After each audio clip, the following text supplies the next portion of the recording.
Hey everyone, we are going to be working on our third topic in chapter 7 today, and that is going to be solving radical equations.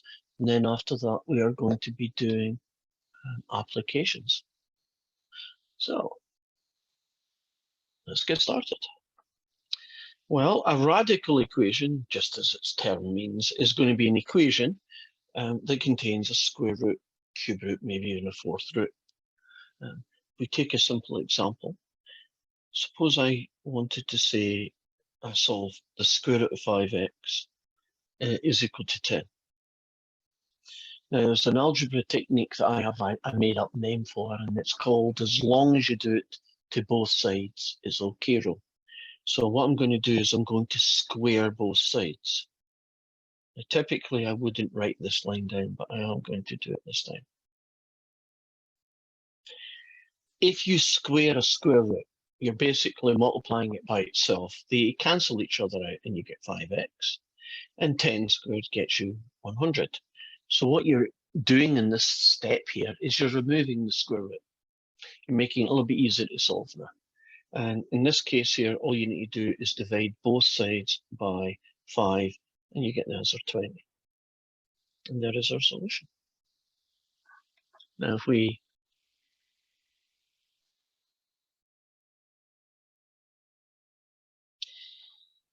want to check this,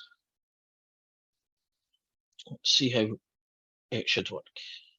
Well, if we want to check it, we would do the square root of 5x and check, does it actually equal 10? Because it should.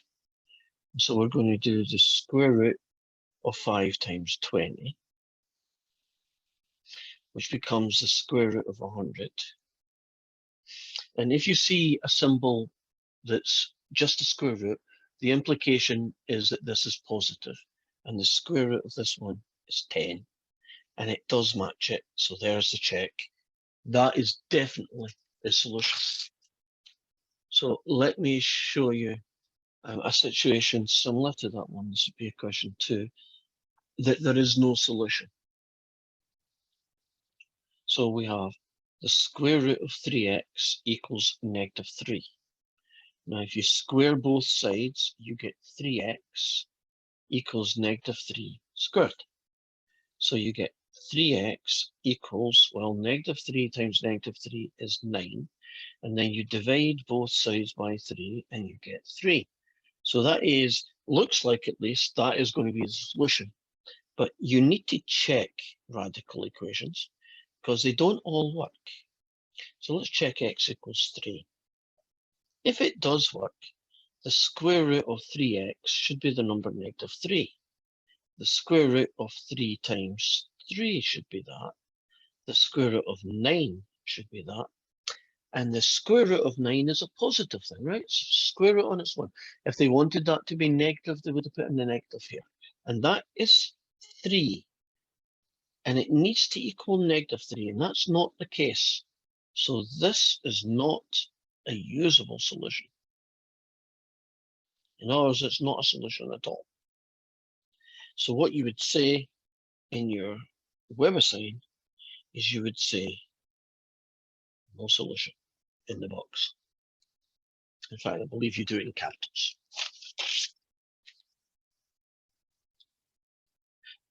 Let's make it a little bit trickier. How about the square root of 4 take away 6x equals, oh, I don't know, let's think of something that might work with, is 2. If you square both sides, you get that guy equals 2 squared. And that guy is 4. Subtract 4 from both sides and you get that.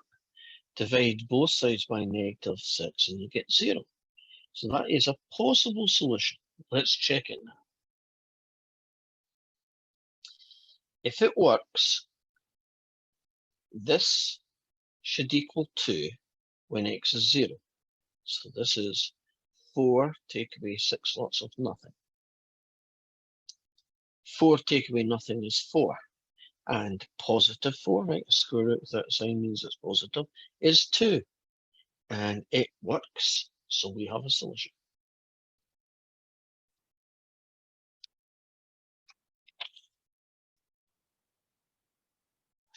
Let's try another one. This is question 4. So we're going to look at the square root of 2x take away 6. Oh, subtract 2 equals 0. Now, if you ever get a square root and a plus and minus number, as we do here, right? A square root, a plus 2 or a minus 2 as we have here. First thing you should do is add 2 to both sides.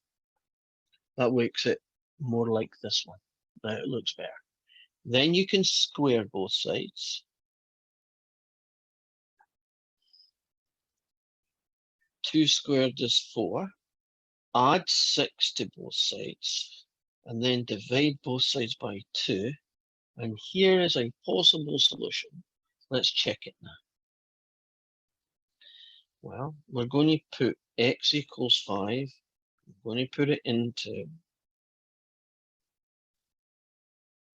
that guy. And if it works, we should get 0. So it's going to be the square root of 2 times 5 take away 6, subtract 2. That's 10. 10 take away 6 is 4. So it's going to be the square root of 4 take away 2. That's a positive, right? There's no sign there, so it's positive 2 take away 2. And that is 0, and it matches what it should be. So we have a solution. X equals 5 is a solution to this equation.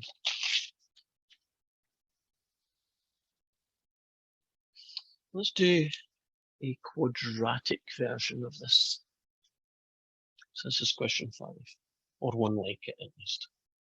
We're being asked to solve when is the square root of x squared take away 5x take away 5, when is it equal to 3? Right, to get rid of the square root, I will square both sides. And if you square 3, you get 9. Now, this is a quadratic equals number. So what I'm going to do next is I'm going to subtract 9 from both sides. When you have a quadratic, you want this to be 0. Right, so don't add 5 to both sides and have 2 guys with x's and a number. That is not going to help you. Get everybody on this side and have equals 0. Now, what you can then do is you can factor this quadratic. So 2 numbers that multiply together and give me negative 14. That tells me one is plus and one is minus. And those 2 numbers that multiply together to give me 14, when I add them, I should get negative 5. So that looks to me like a negative 7 and a 2 would do the job. Now these are called factors. This factor is equal to 0 when x is negative 2, so there's one of my choices. And this factor is equal to 0 when x is 7, and that's my second possible solution. Now, both these solutions might work, only one of them might work, or none of them work, right? All things are possible. So I now need to do some checks. First check. Let's check x is negative 2, see if that works. So the square root should equal 3. So the square root of x squared take away 5x, take away 5 should equal 3. So that's going to be negative 2 squared, take away 5 times negative 2, take away 5 equals 3. That's what we should get at least. Let's see if we do. Negative 2 times 2 is positive 4. Add 10, take away 5. Well, that gets me 9. And the square root of 9 is positive again, is 3. And check. That one works. And then I would then go on and I do x equals 7. and you just trust me, it works. So that is also a solution. So in that situation, there are two possible values of x that solve this equation. Both of these work. But I can imagine a situation where this one worked and you put this one in and the left and right hand side did not agree. If that happens, you don't use it. It's not a usable solution. Well, let's move on to cube roots. Suppose I want to solve when is the cube root of, in this case, x take away 2 is equal to 4. Well, when you wanted to get rid of a square root, you squared both sides. If you want to get rid of a cube root, you cube both sides.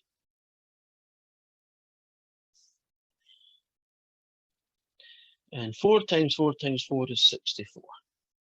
And then you add 2 to both sides and you get 66. And of course, I really should check the cube root. So here's my check.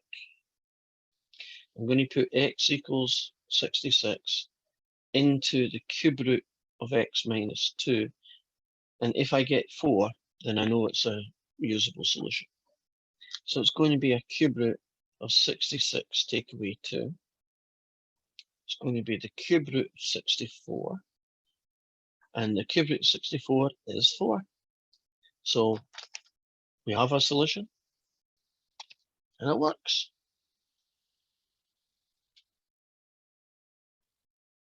Now, when you are doing square roots especially, it is very important that you check all solutions, because sometimes, as you find out, where is it? I think it's a couple of pages back. It doesn't work. For cube roots, of course, we're in a luckier situation. For cube roots, if there is a solution, it's guaranteed to work. So you don't need to check it. We know it's going to work. Square roots have a problem. Sometimes they work, sometimes they don't. But if you have a solution in the cube root, you can actually save some time and not check them. So square roots, you need to check. Cube roots, you don't need to check. If you get a solution, it works. Now, the next one up is fourth roots. And in fourth roots, you need to check. And the next one is fifth roots. And if it's a fifth root question, you don't need to check. So as you can see, third, 5, theoretically 7th, 9th, and so on roots don't need to check. Square roots, fourth roots, sixth roots, you should check, because there is a possibility that your possible solution does not work. So that means we've got a little bit less work to do with the cube root than we would have with an equation that's got square root. So here's an example, question 8. So if we get a solution, we know it's going to work. If you cube both sides,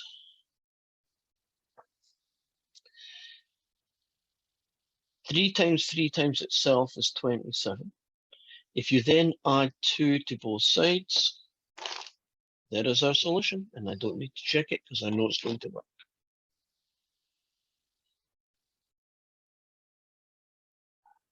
How about question 11 then? I think I'll actually do 11 on the top of the next page. So we are going to be looking at the cube root of 2x take away 4 plus 6 equals 2.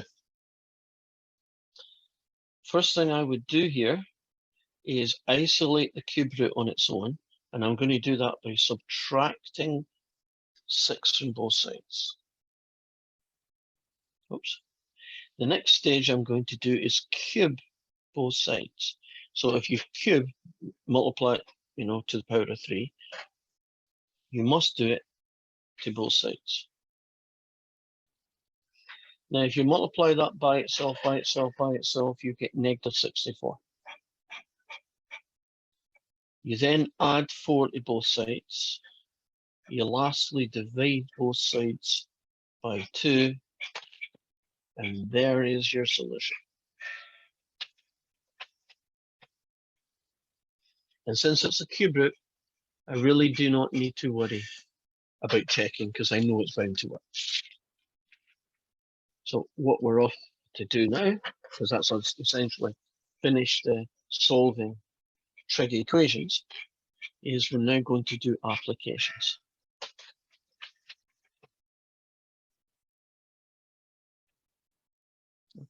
We're now going to do applications. So essentially, you're going to be given a formula that includes a square root or maybe a cube root, and then we're going to work from there. So in question 12, you're told that the speed of an object v is 8 times the square root of d, and d is how far it's dropped in feet. So imagine you've got a bridge and the distance, you've defined the distance that the stone has fallen when it reaches a speed of 59.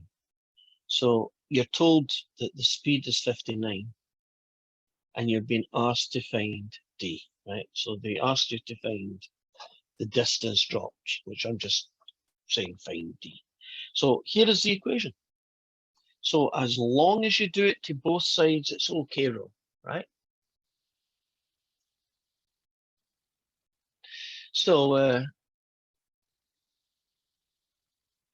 let's solve this one. Actually, I'm going to solve more than you need to. I'm looking at this and I'm saying, okay, there's a square root there, but there's an 8 there. So I want to make that 8 go away. I'm going to do that, divide both sides by 8. To find d, you square both sides. And you would get, I'm sure that's going to be horrendously ugly. So let's just put it into the calculator. 59 divided by 8 and square it. And then hit math button choice 1 and you get 3481 over 64 equals d. Now that's what the question would, that's how you solve that question if you are being asked to find the distance that it would drop to reach a speed of 59. But in fact, this question doesn't ask you to do that. It just basically asks you to say what you would do at the start. And what you would do at the start here is you replace v with 59 and then solve for d. So your answers are just those two things there. So you're not actually solving it, you're just telling us how we would just solve it. Replace v by 59 and then solve for d. And that's the only time that happened. So question 13 gets you to do the whole thing. So in question 13, v this time is going to be 8 times square root of d. And we're told that the velocity is 114. What would be the distance dropped to reach that speed? So since you told me that the speed is 114, I know that I replace the v by 114, and now I can solve this guy. Well, it's almost a carbon copy of this question with slightly different numbers. Divide both sides by 8. And then to find d, you square both sides. On the calculator then, 114 divided by 8 squared. And the answer, oops, as a fraction, would be 3249 over 16. And if you wanted to know, as they do, what the answer to the nearest whole number is, you would just write down to the nearest whole number. It would be 203 feet. And that's in fact 1 to 1. So you've got a formula. One of the two variables is going to be given to you, and you're going to find the other one.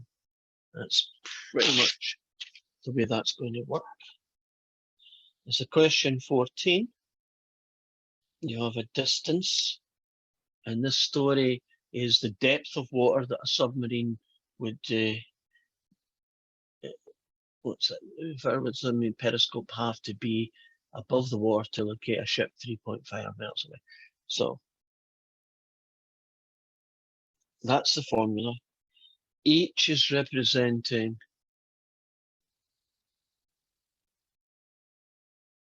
the height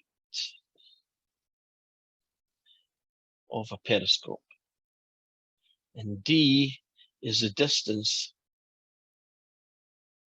that you could see. So you can imagine if this was a water and there's a submarine under it, you've got a periscope popping up, right? The height above it will allow you to see how far away, and the how far away is the D. So in this question, you are told that the distance that you can see is 3.9 miles. So how high up must your periscope be? Involves us solving this equation. So as long as I do it to both sides, it's okay, Ro. Now in this question here, I am not going to divide both sides by 1.5 yet. I'm going to take care of the square root first. So if you square both sides, get that. And in this case, we're going to do the answer to the nearest 100th, which is to 2 decimal places. And so this is going to be 15.21. Is that guy? Now to find H, it's 15.21. Divide both sides by 1.5. And I get 10.14. And that is our answer, 10.14 feet. So that distance, it would have to be 10 feet, a little bit more than 10 feet above the water, if you wanted to be able to see another ship on the surface 3.9 miles away.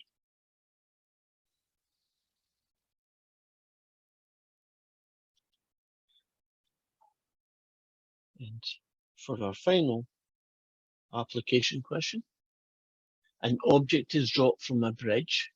The distance that it follows when its speed reaches 112 miles per hour, or 112 feet per second, I should say.